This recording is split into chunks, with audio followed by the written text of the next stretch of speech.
बिस्मिल्लाहिर्रहमानिर्रहीम। आज जिस मौजू पर हम लोग गुफ्तगू करेंगे वो बड़ा ही अहम तरीन मौजू है। वो ये कि इंसान पर गुस्ल फ़र्ज़ होता है, मर्द पर भी औरत पर भी, लेकिन हम फ़र्ज़ गुस्ल में ऐसी गलतियां कर जाते हैं जिससे हम लोग पाक नहीं होते, और नापाकी की हालत में हम घर के काम भी करते हैं, नमाज़ें भी पढ़ते हैं, कुरान भी पढ़ते हैं, मस्जिद में जाते हैं, जब कि नापाकी की हालत में नमाज़ पढ़ना जायज़ नहीं है, कुरान पढ़ना जायज़ नहीं है। तो वो कौन सी गलतियां हैं जिसकी वजह से हमारा जिस्म, हमारा बदन पाक नहीं होता। अब सबसे पहले तो आप ये बात समझ लें मेरे भाई कि गुस्ल के 4 फ़र्ज़ हैं। जो फ़र्ज़ गुस्ल है, जिस तरह औरत के जो अय्याम मखसूसा है वो उससे फ़ारिग होकर गुस्ल करेगी तो गुस्ल वो फ़र्ज़ गुस्ल होगा। इसी तरह मर्द जब जुनूबी हालत में होता है तो जुनूबी हालत के बाद जब उसने गुस्ल करना है तो वो गुस्ल फ़र्ज़ गुस्ल होगा। इसी तरह जो मुबाशरत के बाद गुस्ल है मियाँ बीवी पर वो फ़र्ज़ गुस्ल है।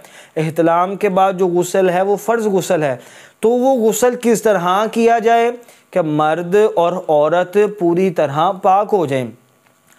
जो गुस्ल के फ़र्ज़ हैं वो 3 फ़र्ज़ हैं। हर मर्द हर औरत ये बात याद रखे, ये 3 काम करने से ना वो पाक हो जाएंगे। वो 3 काम कौन से हैं? पहले तो आपने पानी के साथ कुली करनी है और कुली के साथ आपने हलक तक पानी लेके जाना है। अच्छी तरह आपने कुली कर लेनी है, मुंह में पानी अच्छी तरह आपने घोल लेना है। तो ये आपका पहला फ़र्ज़ अदा हो गया। ये गुस्ल में फ़र्ज़ है। और वज़ू में कुली करना ये सुन्नत है, ये याद रखें। गुस्ल फ़र्ज़ में कुली करना ये फ़र्ज़ है। इसके बाद आपने क्या करना, नाक में पानी चढ़ाना है यहाँ तक कि पानी नरम हड्डी तक पहुँच जाए। पानी नरम, आपने पानी लेकर उसको अंदर की तरफ सूंघना है जिससे पानी नरम हड्डी तक चला जाएगा। ये आपका दूसरा फ़र्ज़ अदा हो जाएगा। अब आपने क्या करना है, अब आपने जो तीसरा फ़र्ज़ है, ये सिर्फ मैं आपको फ़र्ज़ बता रहा हूँ कि आपके ज़िम्मे से फ़र्ज़ उतर जाए, आप पाक हो जाएं। उसके अलावा इसकी सुन्नतें हैं, आदाब हैं, वो मैं अभी अर्ज़ नहीं कर सकता। आप सिर्फ फ़र्ज़ करें कि आप पाक हो जाएंगे। पहला फ़र्ज़ आपने कुली कर लेनी है, हलक तक पानी ले जाना है। दूसरा आपने नाक की नरम हड्डी तक पानी लेके जाना है। तीसरा जो फ़र्ज़ है वो आपने पूरे जिस्म पर पानी बहाना है, पूरे जिस्म पर पानी बहाना है। अब यहाँ गलतियाँ हो जाती हैं। पूरे जिस्म में पानी बहाने से मुराद ये है कि सर की जड़ों तक पानी बहाएं।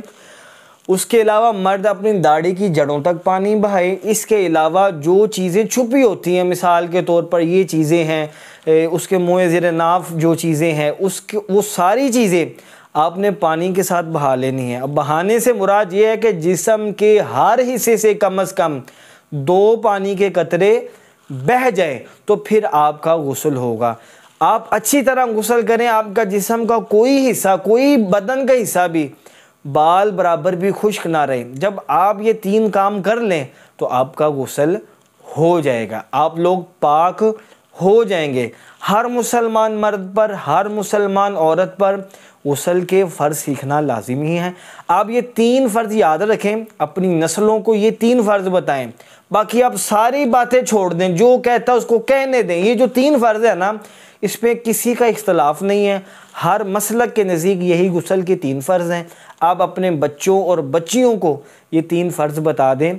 कुली करना, हलक तक पानी ले जाना, नाक में पानी चढ़ाना यहाँ तक कि नरम हड्डी तक पहुँच जाए, और पूरे जिस्म पर पानी बहाना यहाँ तक कि जिस्म का, बदन का कोई हिस्सा भी बाल बराबर भी खुश्क ना रहे। अगर कोई हिस्सा बाल बराबर भी खुश्क रह गया तो गुस्ल नहीं होगा, और जब गुस्ल नहीं होगा तो इंसान पाक नहीं होगा।